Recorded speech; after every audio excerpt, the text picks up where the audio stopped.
आज इस चार्ट को हम एनालिसिस करेंगे। आज तारीख है 23 जनवरी 2026। ठीक है जी। तो मैंने कल आपको एक वीडियो में बताया था कि मैं क्या करता हूँ कि पहले चार्ट का पूरा व्यू एक बार देखता हूँ, राइट क्लिक करता हूँ उसको रीसेट चार्ट व्यू करके और पूरा व्यू देखता हूँ एक बार कि चार्ट में पूरे में क्या दिख रहा है, क्या स्ट्रक्चर बन रहा है। तो इसके लिए ये पूरा चार्ट एक बार देखता हूँ और सबसे पहले डेली टाइम फ्रेम जरूर देखता हूँ। वीकली देखूँ या नहीं देखूँ, मंथली देखूँ या नहीं देखूँ, लेकिन डेली चार्ट तो सबसे पहले देखता ही हूँ। तो डेली चार्ट में मुझे क्या दिख रहा है, इसमें अगर मैं इस चार्ट का एनालिसिस करूँ तो इस चार्ट में मुझे क्या दिख रहा है कि जब ये शेयर लिस्ट हुआ था 1 जुलाई 2025 को, ठीक है जी, यानी कि जुलाई 25, तो जुलाई का पूरा महीना, जुलाई अगस्त सितंबर अक्टूबर नवंबर दिसंबर 6 महीने तो ये हो गए और जनवरी भी चल रहा है, लगभग 7 महीने हो गए इसको। 1 जुलाई 2025 को ये शेयर लॉन्च हुआ था, लिस्ट हुआ था। तो जब लिस्ट हुआ था तो इसकी प्राइस कितनी थी, 486 रुपये पे लिस्ट हुआ और हाईएस्ट ये गया यहाँ पे, हाईएस्ट ये शेयर गया यहाँ पे 636 रुपये या 37 रुपये आप मान लो। उसके बाद में ये ऊपर नहीं गया और तभी से जो है ये शेयर क्या है कि डाउन ट्रेंड में चल रहा है, तभी से ये शेयर डाउन ट्रेंड में चल रहा है और आज तक भी ये डाउन ट्रेंड में है। अगर हम इसको देखें कल तक, आज तक का तो मार्केट अब शुरू होगा क्योंकि 9:03 ही हुए अभी, तो आज का मार्केट अब होगा, लेकिन ये पूरा डाउन ट्रेंड में चल रहा है। ठीक है जी। अब इसमें ऐसा चार्ट अगर हमें दिखता है तो एक तो बाय ऑन डिप नहीं करना है। बाय ऑन डिप कहाँ नहीं करना है कि मान लो यहाँ बाय ऑन डिप कर लिया, यहाँ कर लिया, यहाँ कर लिया, यहाँ कर लिया, बाय ऑन डिप करना नहीं है। गलती से भी ऐसे किसी भी चार्ट में बाय ऑन डिप नहीं करना, वरना पैसा डूब सकता है।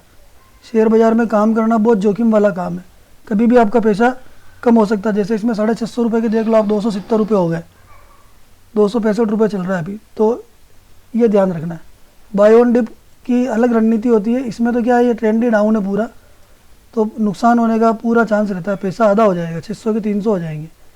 तो आप समझो कि जो पैसा लगाया था वो 50% हो गया। तो अब यहाँ से इसको अगर 300 से 600 जाना तो इसको कितना चलना पड़ेगा, 100% चलना पड़ेगा, तब जाके आपकी हमारी जो है वो ब्रेक इवन प्राइस पे आएगा। तो ये डाउन ट्रेंड का चार्ट है, लेकिन आज मैंने इसको किया है ओपन, मेरे को मिला ये, आज मैंने इसको ओपन किया। एनालिसिस करते हैं कि क्या इसमें हो सकता है।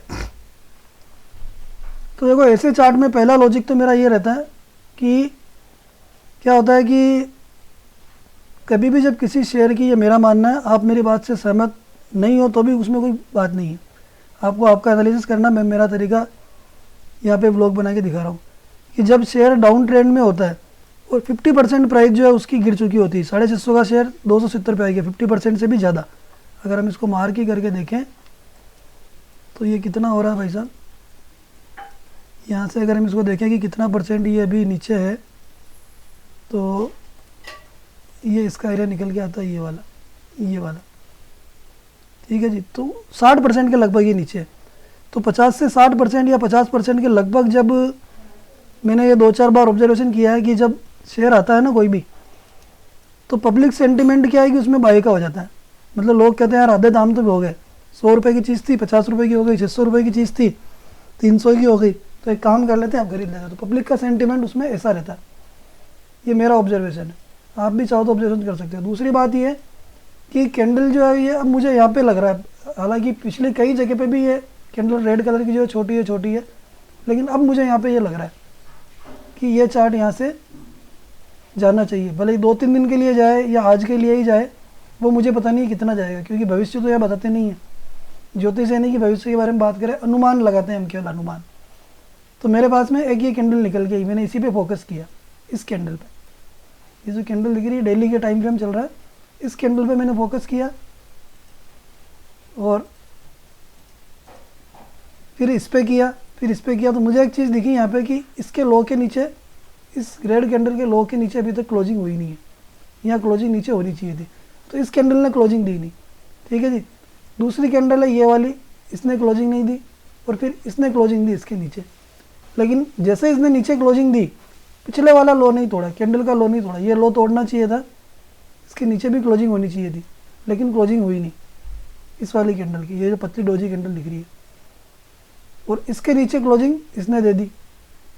अब फिर नेक्स्ट डे क्या हुआ कि इस कैंडल ने इसके नीचे क्लोजिंग देनी थी या लो तोड़ना था, लो टूटा नहीं और डोजी कैंडल बनी और ग्रीन कलर में बनी, और जो है क्लोजिंग इसके ऊपर ही है, चाहे 2-5 पैसे से 10 पैसे से होगी, लेकिन क्लोजिंग इसकी पॉजिटिव है। तो इसलिए इसके अंदर मेरा माइनस बना कि आज मैं इसमें टेक्निकल एनालिसिस करूँ। तो अब आगे मुझे क्या दिख सकता है, अब आगे मुझे इसमें ये दिख सकता है कि मैं क्या सोच रहा हूँ वो बता देता हूँ मैं आपको।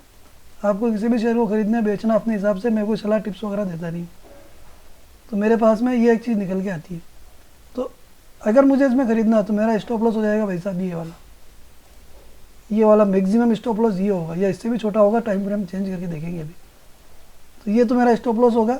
और अगर प्राइस ऊपर जाती है थोड़ी, 1 घंटा कर लेते हैं, ये 1 घंटा करते हैं, तो ये एक रेजिस्टेंस निकल के आ रहा है अपना, रेजिस्टेंस निकल के आ रहा है, ये वाला ये एक रेजिस्टेंस निकल के आ रहा है। तो इसके ऊपर प्राइस जाती है तो हो सकता है मेरा वाई का मूल बन जाएगा। आपको नहीं खरीदना, आपको आपके ये एक रेजिस्टेंस निकल के आ रहा है। और अब अगर यहाँ पे EMA भी लगा के देखें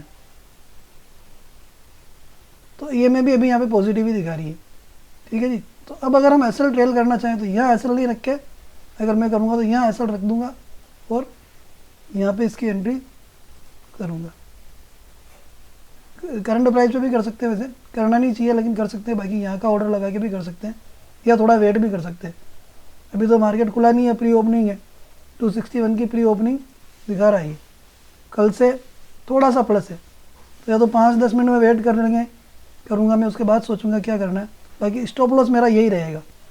अगर मैं ट्रेड लूँगा तो मेरा इस शेयर में स्टॉप लॉस ये जो है ना नीचे 255 रुपये, 54 रुपये, 254 या 55 रुपये,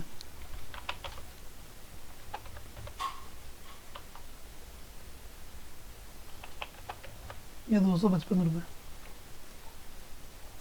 ये स्टॉप लॉस मेरा इसमें रहेगा मैक्सिमम। इससे ज़्यादा मैं स्टॉप लॉस नहीं रखूँगा, ठीक है, क्योंकि ये लो टूटा फिर किधर भी जा सकता है, और ऊपर गया तो फिर किधर भी जा सकता है। तो ये इस शेयर का टेक्निकल एनालिसिस था। और अब क्या होता है इसमें, मैं इसका एक फॉलो वीडियो और बनूंगा जब प्राइस कहीं भी जाएगी तो। और सबसे बड़ा क्या होता है कि एंट्री करना भी डिपेंड करता है कि एंट्री हमने कहाँ पे की है। अगर एंट्री गलत हो गई तो स्टॉप लॉस हिट हो जाएगा, ये चीज़ भी है। तो वो एंट्री सही जगह होनी चाहिए, तब जाके स्टॉप लॉस हिट नहीं होता है। देखते हैं इस चार्ट में क्या होता है, मैं और दूसरा वीडियो बना के बताऊँगा आपको। मेरे हिसाब से तो ये मेरे को फ़िलहाल पॉजिटिव दिख रहा है। एंट्री अभी बनी नहीं है, बनेगी, क्या होता है नहीं होता वो सब मैं आपको बताऊँगा।